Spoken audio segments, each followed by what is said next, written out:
Livro do Jogador, Parte 2, Jogando o Jogo, Capítulo 9, Combate, Episódio 61, Ações em Combate. Regras do D&D 5e. Uma produção RPG Next. Seja bem-vindo, seja bem-vinda a mais um Regras do D&D 5e. Eu sou o Rafael47 e nesse episódio irei apresentar a você o que o livro do jogador do RPG Dungeons & Dragons, 5ª edição, diz sobre as regras de combate, especificamente as ações que você pode fazer, que o seu personagem pode fazer em combate.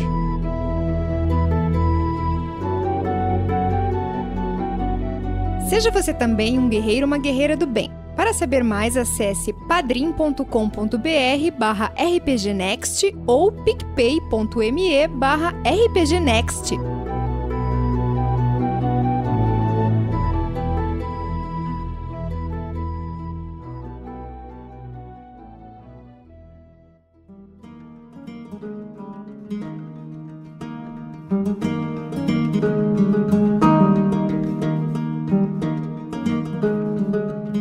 E antes de iniciar esse episódio, eu tenho uma novidade para você. Dungeons & Dragons Core Rulebook Gift Set. O que representa isso? É um set, é um kit com os 3 livros, o livro do jogador, o livro dos monstros e o guia do mestre. Claro que na sua versão original, e a única versão original que existe é em inglês, todos eles dentro de um case bonitão e junto também o escudo do mestre. Esse kit, esse gift set, é um produto recente lançado pela Wizards of the Coast em novembro de 2018, mas vale a pena conferir esse produto fantástico do D&D 5e. E se você pensar assim, peraí, mas eu já tenho os livros, eu já comprei os livros. Tudo bem, será que os seus livros já têm as erratas? Porque, para quem não sabe, sempre numa publicação de um livro, ainda mais de jogo, né, com regras, o pessoal lança erratas. Então, esses 3 livros republicados dentro desse case, com o escudo do mestre, todos eles têm essa versão já revisada, com os erros já todos corrigidos. E se esse argumento não for interessante para você adquirir esse produto, porque o link desse produto tá aqui no post desse episódio, que te leva para a loja da Amazon.com.br, é um link de afiliado nosso, onde se você adquirir o produto, você vai pagar o mesmo preço, só que a gente vai receber um percentualzinho para ajudar no projeto. Lembre-se que o D&D 5ª edição é, para mim pelo menos, a versão definitiva do D&D. Uma versão super estável, muito boa, muito divertida. Ela se aproxima do D&D clássico que veio até a 3ª edição, mas com muitas melhorias aproveitadas da 4ª edição que muita gente criticou. Os livros são lindos, a diagramação é fantástica. Em 2019, o D&D vai fazer 45 anos de aniversário. E mais, se você gosta de jogar jogos eletrônicos ou até alguns board games, os elementos de RPG que existem hoje nesses jogos são graças ao D&D que surgiu em 1974. Todos esses elementos de RPG só existem por causa do D&D. Então, ter uma versão definitiva, um box definitivo da 5ª edição, é basicamente você ter tipo um artefato histórico dentro da sua casa. Além disso, né, adquirir o livro ajuda a sustentar o hobby, né? Você está financiando aquela empresa que você tanto ama, que produz o conteúdo que você tanto adora. E mais, não conheço nenhum outro local que isso esteja à venda no Brasil, a não ser na Amazon.com.br. Eu não sei por quanto tempo vai ter uma cópia dessa para você comprar, porque a edição é limitada. E se você adquirir isso agora, provavelmente isso lá no futuro vai ter um valor muito maior do que o próprio dinheiro que você gastou. Então, se você gosta muito do D&D, mesmo que você não consiga ler inglês, tá aí um ótimo motivo para você começar a ler inglês também. Eu lembro que eu desenvolvi muito vocabulário quando eu pegava, na época, o livro da 3ª edição, quando surgiu, e lia com o dicionário nas mãos, para eu poder conseguir ler alguma coisa, né? Não tinha outra opção, não existia internet para ficar traduzindo as coisas e divulgando com todo mundo igual tem hoje. E foi assim que eu aprendi, né?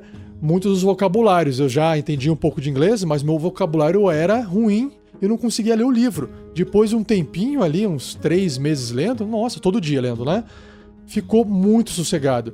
Então, assim, é uma peça, é uma obra de arte que você pode ter ela hoje e talvez você não consiga mais ela se você não comprar agora. Então acesse o post desse episódio, veja o link ali do Dungeons & Dragons Core Rulebook Gift Set, vai te levar para a loja da Amazon, é um link afiliado nosso, e lá você pode adquirir uma cópia, se ainda existir. Então corre lá verificar, não perca tempo, beleza? Então chega e vamos voltar aqui pro episódio.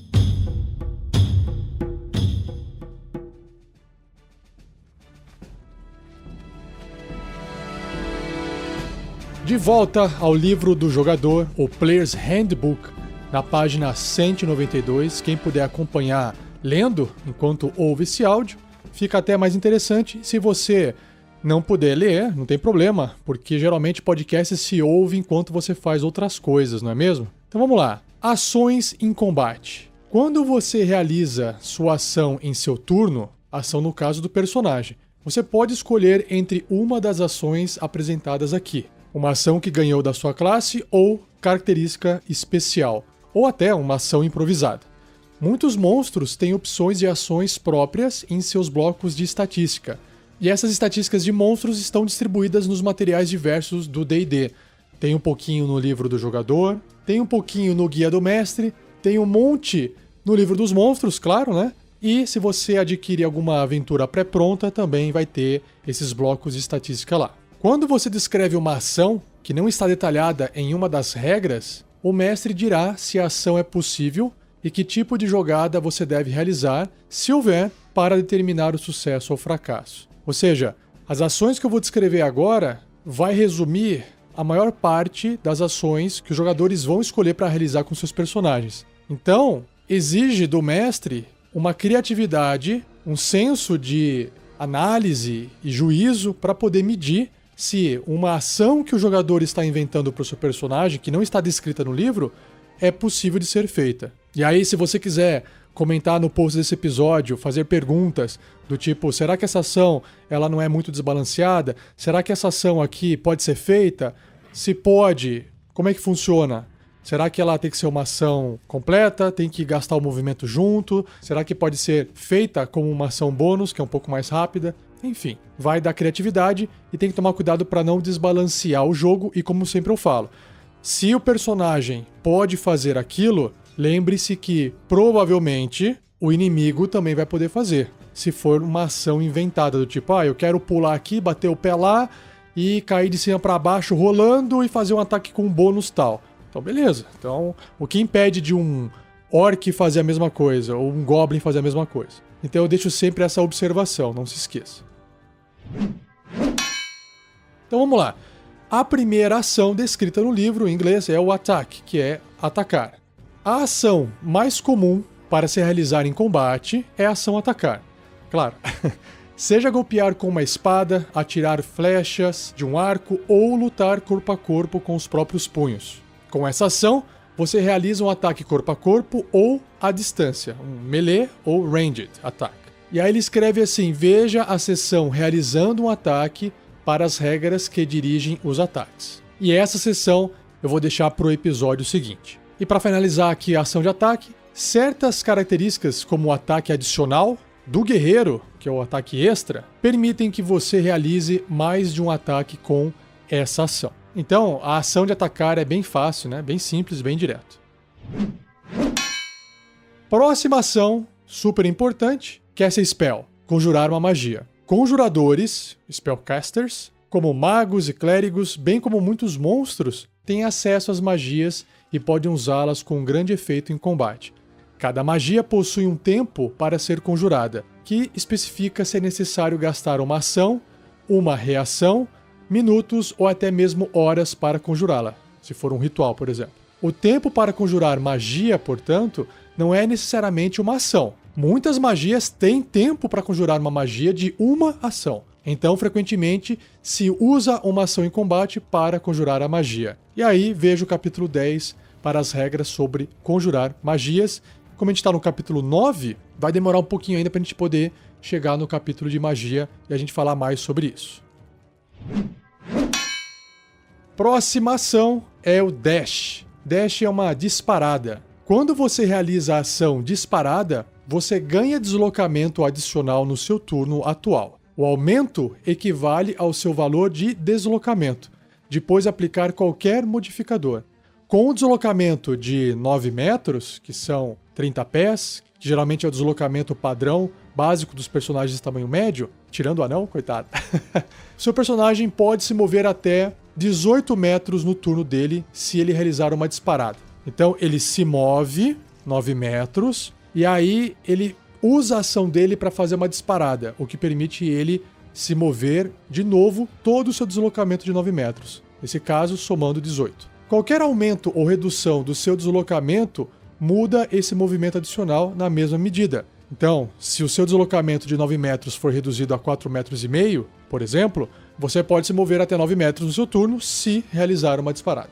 Bom, qual é a vantagem da disparada? Às vezes você quer sair correndo e fugir, às vezes você quer fazer o contrário, você quer chegar muito perto, lado a lado de um inimigo. Por exemplo, você tem lá um spellcaster, um conjurador no combate atrás ali das linhas inimigas, ou até arqueiros, e aí o que você faz? Se você é um guerreiro, por exemplo, você tem vantagem nisso, ou até um monge, né, que corre bastante, você chegou perto e você não tem mais nem movimento nem mais ação, acabou o seu turno. No entanto, um mago, com uma criatura corpo a corpo, fica vulnerável, porque se ele vai fazer uma magia ali de ataque, ou ele vai atirar algo à distância, fazer um ataque à distância, ele vai ter desvantagem na rolagem. E aí, se ele quiser dar um passinho para trás para poder sair de perto, ele vai causar ataque de oportunidade. Então, fica perigoso. Então, a disparada, ela é eficaz tanto de forma defensiva quanto ofensiva. Próxima ação se chama Disengage, que é desengajar. Essa é bem simplesinha. Se você realiza a ação desengajar, seu movimento não provoca ataques de oportunidade pelo resto do turno. Veja bem, seu movimento não provoca ataques de oportunidade pelo resto do turno. A ação desengajar não faz você se mover. Então você tem que ter movimento restante. Então vamos dar um exemplo aqui. Você se moveu 9 metros e aí encostou num ogro. E aí você fala, eu quero usar desengajar, mas você não tem mais movimento. Então não vai adiantar de nada isso, ok? Então geralmente o que você faz? Você anda, você desengaja, e aí você pode sair de perto do monstro sem provocar um ataque de oportunidade. Então naquele exemplo que eu falei do guerreiro chegando perto de um mago, por exemplo, se o mago quiser se afastar do guerreiro sem provocar um ataque de oportunidade, basta ele usar a ação dele para desengajar. Agora, ataque de oportunidade, já vou adiantar aqui, né? Ela gasta uma reação. E todo personagem só pode fazer uma reação por rodada. Então, se ele por acaso já realizou um ataque de oportunidade, porque de repente um goblin saiu de perto dele, o mago sabe ali que se ele sair de perto, o guerreiro não vai ter mais aquele gás para poder fazer mais um ataque de oportunidade. Outra coisa interessante do desengajar é, imagina você, uma criatura que tem uma arma leve na mão, o que te permite fazer um ataque com uma ação bônus usando essa arma leve. Então, você anda metade do seu deslocamento, chega perto de um inimigo, faz um ataque com essa arma leve, e aí você usa a sua ação, né, porque o ataque foi com ação bônus. Aí você usa a sua ação e faz um desengajar. Quanto que ainda tem de movimento? Tem mais 4,5 metros. E aí você volta 4,5 metros para trás. Atrás de uma parede, dentro de um arbusto, enfim. Então, desengajar também pode ser utilizado de forma ofensiva. Fica a dica para vocês. Próxima ação se chama Dodge. E não é aquela caminhonetona, mas é esquivar. Quando você realiza a ação de esquivar, você se foca completamente em evitar ataques. Até o começo do seu próximo turno, qualquer jogada de ataque contra você é feita com desvantagem se você puder ver o atacante e você tem vantagem em testes de destreza. Você perde esse benefício se estiver incapacitado, como explicado no apêndice A no final do livro, ou se seu deslocamento cair para 0. De novo, quando você lê aqui o esquivar, parece que ela só pode ser usada totalmente de forma defensiva, o que, convenhamos, é muito bom, muito, muito forte. Lembrando, imagina lá que você está no meio do campo de batalha e você resolve se jogar no chão. Lembra que isso não gasta movimento, certo? Você está no chão. Então quem está à distância tentando te acertar com ataques à distância, vai ter desvantagem naquele ataque. Então, nesse caso, não adianta você usar a sua ação para se esquivar, porque a desvantagem ela não vai ser somada. Ou você tem vantagem, ou você tem desvantagem. Então, às vezes, se você quiser ficar em pé e você não tem condições de atacar alguém ainda, porque você não está perto, você não tem uma arma à distância, você pode entrar em modo de esquiva e todo ataque que for feito contra você vai ser feito com desvantagem, desde que você atenda os pré-requisitos aqui, né? Não pode estar incapacitado e nem ter o deslocamento zero. O que representa deslocamento zero? Representa que alguém te prendeu, que você está amarrado, que você não pode sair do lugar. E como esquiva exige que você esteja ali se movimentando para poder esquivar dos golpes, é por isso que o seu movimento não pode estar igual a zero. E mais uma vez, a esquiva, da mesma forma que eu falei ali do desengajar, ela pode ser utilizada também como uma forma ofensiva. Você está indo atacar alguém usando a esquiva como meio defensivo, mas você ainda está avançando. De novo, aquele exemplo de um personagem que tem duas armas, ou uma arma leve na mão, e aí você pode usar sua ação bônus para poder fazer aquele ataque. Então, você se aproxima do seu alvo, usa a ação bônus para poder fazer um ataque com aquela arma leve, e aí você usa a sua ação para ficar em modo esquiva. Porque às vezes você está diante de uma criatura que é muito mais perigosa do que você, e a desvantagem vai fazer muita diferença no resultado da rolagem do ataque contra você. Geralmente, matematicamente falando, é como se fosse um -5 para a rolagem, o que te dá aí uma chance de 25% a mais para que o alvo erre. Então isso é muito vantajoso. Próxima ação é o Help. Help é ajuda ou ajudar. Você pode prestar ajuda para que outra criatura complete uma atividade. Quando realiza a ação ajudar, a criatura que você ajuda tem vantagem no próximo teste de habilidade que ela fizer para completar a atividade que está recebendo ajuda, dado que ela realize o teste antes do começo do seu próximo turno. Ou seja, você não pode ajudar e a pessoa ficar com a condição de estar sendo ajudada para sempre. Até começar o seu próximo turno, se aquela criatura não usou esse bônus, aquele bônus se perde. Alternativamente, você pode ajudar uma criatura amigável em um ataque contra uma criatura que está até 1,5 metro de você, ou seja, esteja adjacente, né, do lado. Você finta, distrai o alvo ou trabalha em equipe de alguma outra forma para fazer o ataque de seu aliado ser mais eficaz, ser mais preciso. Se seu aliado atacar o alvo antes do seu próximo turno, a primeira jogada de ataque que ele realizar contra o alvo tem vantagem. Então, ele é muito útil no ataque, você pode até abrir mão, né, da sua ação para poder ajudar o seu amigo, como se você estivesse ali atrapalhando a criatura de alguma forma, fazendo gracinha. Foi exatamente o que o Erevan estava tentando fazer lá com o dragão a Mina Perdida de Phandelver, e como o dragão é bem grande, né, ele já estava bem perto do dragão. E aí ele ficou fazendo aquela dancinha e quem atacou o dragão depois estava com vantagem para poder realizar o ataque. Então assim, o importante é que não existe mais no D&D 5e, na quinta edição do D&D, o que às vezes acontecia até a quarta, que era o jogador com o seu personagem falar assim, olha, eu não sei o que fazer na minha vez. Não tem nada o que eu possa fazer na minha vez, eu não consigo fazer nada. Eu já gastei minhas munições, já gastei minha magia, eu não tô perto o suficiente para poder nem dar um soco na cara do inimigo, eu não sei mais o que fazer, então eu passo a vez. Não existe isso no D&D 5e. E se isso estiver acontecendo na sua mesa, você está jogando errado. Errado que eu digo assim, de forma não estratégica, né? Porque não existe errado assim no RPG.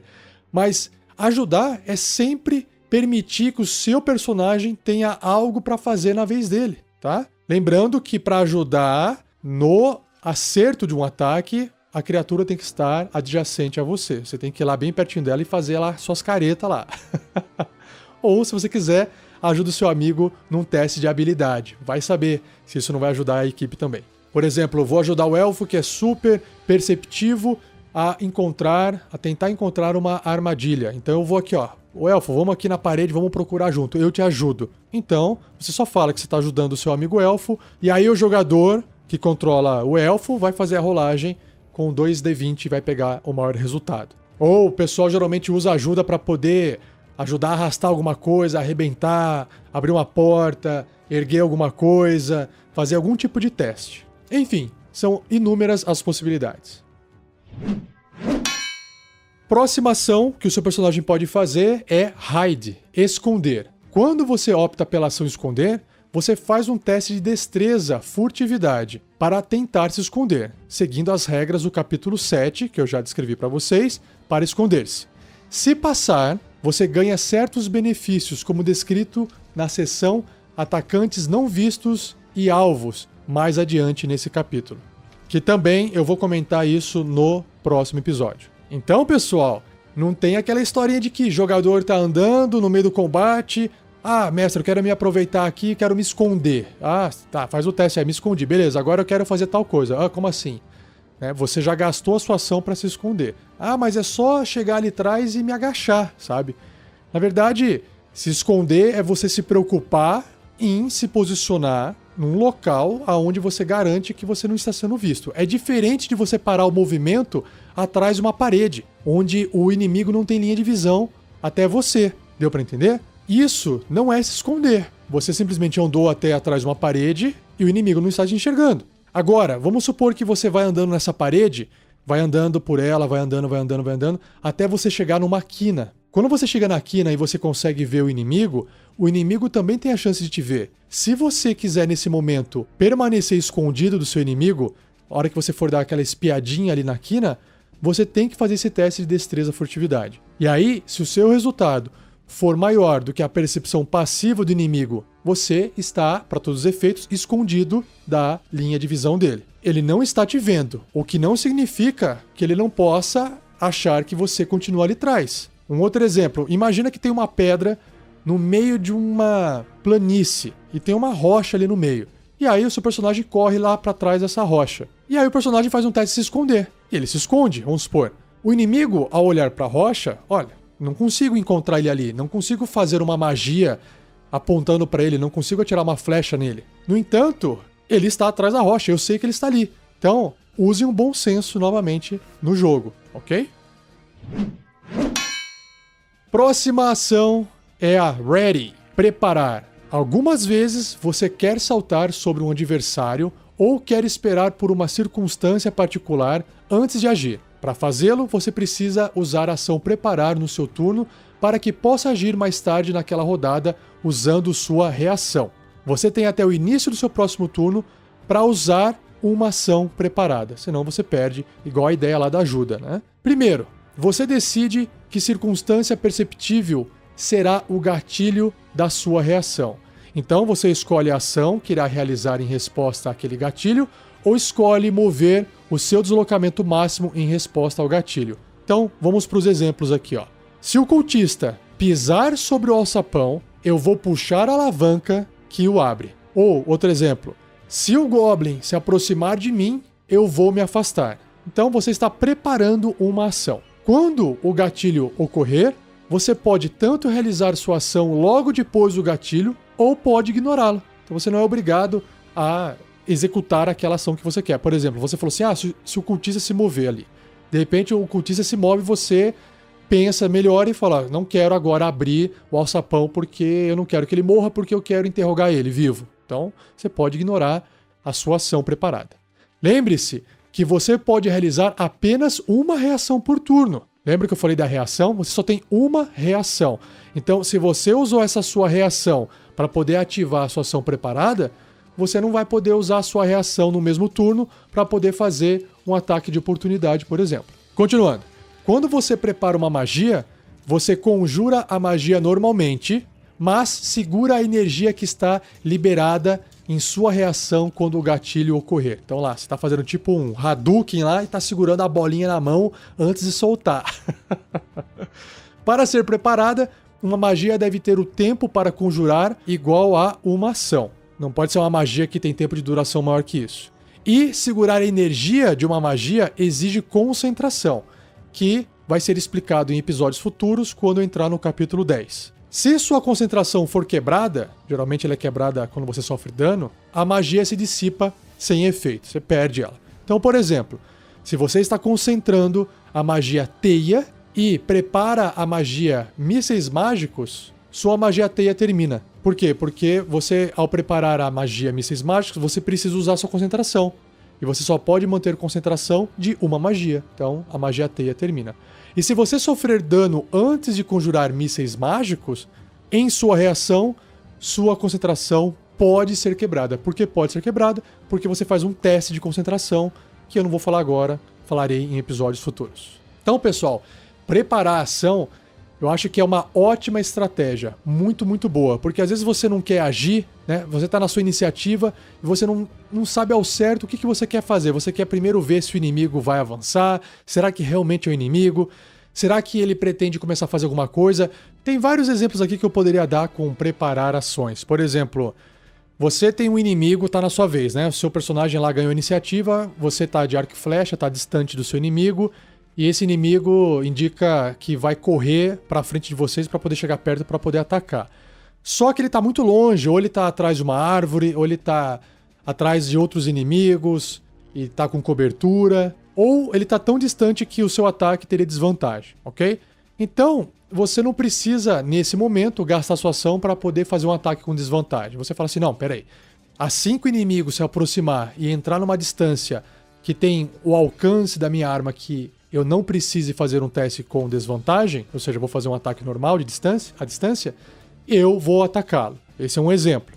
Outro exemplo, às vezes você não sabe para onde o inimigo vai. Será que ele vai fugir? Será que ele vai para cima de algum outro personagem? E aí você quer atacar aquele inimigo se aquele inimigo for agressivo contra alguém especificamente. Então você está tentando proteger. Outra, às vezes um mago, se você souber que ele vai fazer alguma magia que vai envolver concentração, então vamos supor, ou até um bruxo, né? O bruxo lá lançou Raio da Bruxa, Witch Bolt, que ele pode manter com concentração. Aí você fala assim, bom, assim que aquele bruxo fizer uma magia e se a magia dele for mantida com concentração, logo após ele ter feito a magia, né? Eu vou disparar lá uma flecha nele, ou vou atacar com a espada, enfim. Ou até fazer a própria magia, né? Por quê? Porque ele faz a magia e aí eu acerto ele, tomara, né? Você tem que fazer o ataque, rolar o dado. Acerto ele, causo dano nele, para que ele possa fazer um teste de concentração e, quem sabe, perder aquela magia no ato, logo depois que ele fez a magia. Então isso também é estratégico e pode ajudar muito a equipe a sobreviver mais tempo no combate. Próxima ação é o Search, procurar. Quando você realiza a ação procurar, você foca a sua atenção em encontrar algo. Dependendo da natureza da sua procura, o mestre pode pedir para você fazer um teste de sabedoria percepção ou teste de inteligência e investigação. Então, o que acontece? Vamos pegar aquela cena clássica lá de um inimigo resolveu se esconder atrás de uma parede, atrás de um arbusto, atrás de uma árvore e sumir da sua linha de visão. Então, ele fez lá um teste, tirou, vamos supor, 15 no teste de furtividade dele, e aí a percepção passiva do seu personagem é 14. Então, você não tá enxergando ele. E aí você fala, pô, não tô enxergando o meu inimigo, mas eu preciso encontrar ele antes para eu poder fazer alguma coisa. Então, o que você faz? Na sua vez, né, na vez do seu personagem, você faz um teste de sabedoria e percepção. Você tenta encontrar o seu inimigo. Você tem que gastar uma ação para fazer isso. Aí você vai rolar o dado, vai ver se vai tirar mais, né, 15 ou mais, porque foi o resultado do teste de furtividade que o inimigo fez. E se você tirar 15 ou mais, você passa a enxergar ele escondido. Sei lá, você viu um pedaço do pé dele, você viu, sei lá, de repente um fiapinho de pelo do corpo dele, e você, opa, ali tá ele, entendeu? Então, é para isso que serve fazer um teste de procurar ativamente. Claro, isso se você estiver dentro do combate. Fora de combate, você também faz os mesmos testes, mas às vezes você não gasta ação porque você não tá dentro de um sistema que fica controlando ação, movimento numa ordem de iniciativa. Geralmente você está simplesmente fazendo uma busca por aí, que é a mesma ação que você está realizando, né? A ação de procurar ou até a ação de investigação usando a inteligência.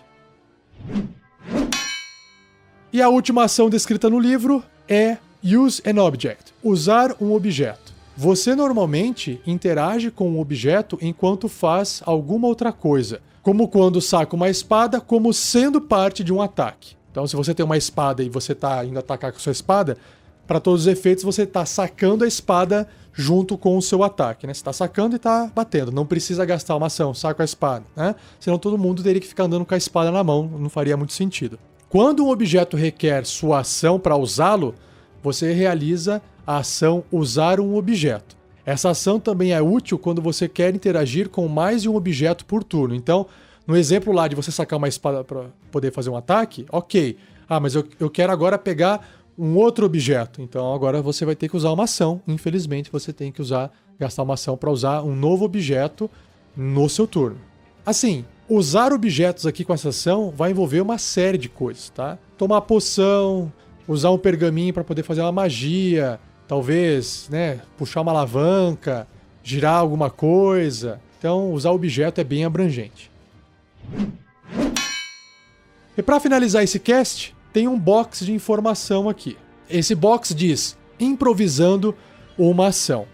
Seu personagem pode fazer coisas que não são cobertas pelas ações desse capítulo, como quebrar portas, intimidar inimigos, sentir fraqueza em defesas mágicas ou chamar um adversário para trégua. O único limite para as ações que você pode tentar é a sua imaginação e os valores e habilidade do seu personagem. No caso, força, destreza, constituição, sabedoria, inteligência e carisma. Veja as inscrições dos valores e habilidade do capítulo 7 para ter inspiração para improvisar. Então, o que você poderia fazer com a força? O que você poderia fazer com a destreza? O que você poderia fazer com a constituição, que é mais difícil, né?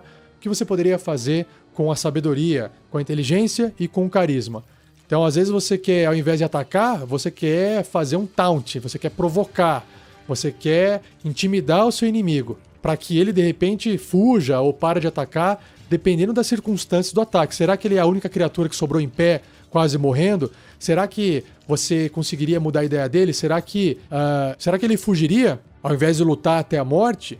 Você não sabe. Nada vai garantir, nenhum teste vai garantir, porque se a criatura foi ordenada ou ela está comandada, ou é da natureza dela lutar até a morte, às vezes uma intimidação não vai fazer diferença alguma. Mas isso não impede de um personagem tentar intimidar um inimigo, por exemplo. Então, vai ter que fazer um teste ali de intimidação e o mestre vai setar lá uma dificuldade. Se tirar tanto ou mais, você consegue intimidar e aí o bicho fica lá intimidado. Enfim, tem uma série de coisas, como o livro diz aqui, use a sua imaginação. E quando você descreve uma ação que não é detalhada em qualquer uma das regras, o mestre diz se ela é possível e que tipo de jogada você precisa realizar, se houver, né, uma jogada, para determinar o seu sucesso ou fracasso. Foi o que eu disse no começo do cast.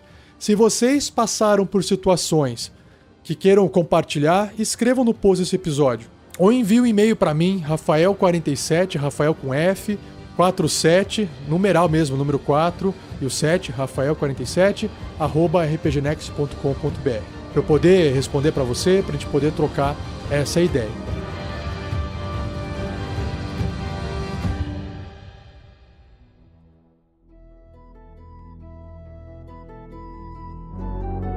E para fechar esse episódio, quero aproveitar então esse último comentário que eu fiz agora sobre essa coisa de você enviar perguntas para mim, ali no rafael47@rpgnext.com.br, ou, se você preferir, escrever no post do episódio, porque aí também outras pessoas vão poder ver a sua pergunta.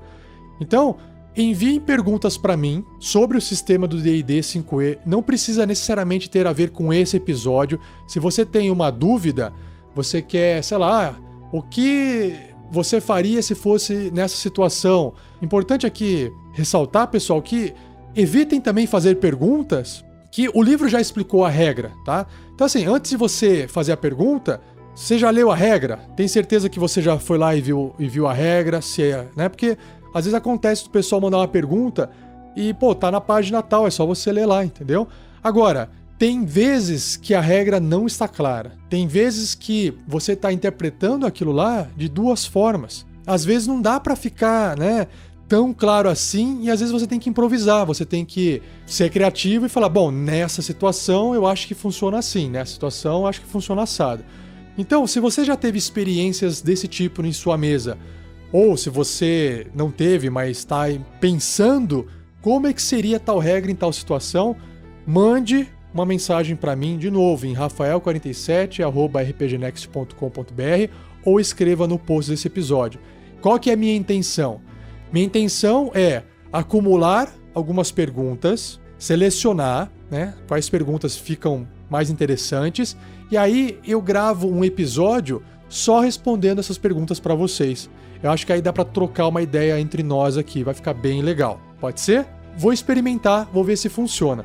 Se eu começar a receber muitas perguntas, eu vou ter que selecionar as melhores. Se eu receber pouquinhas perguntas, eu vou deixando acumular. Sei lá, eu posso fazer um episódio uma vez por mês, posso fazer um episódio uma vez a cada 2 meses, não sei como é que vai ser, não sei como é que vai funcionar. Então, vamos fazer um teste, vamos experimentar isso aí, beleza?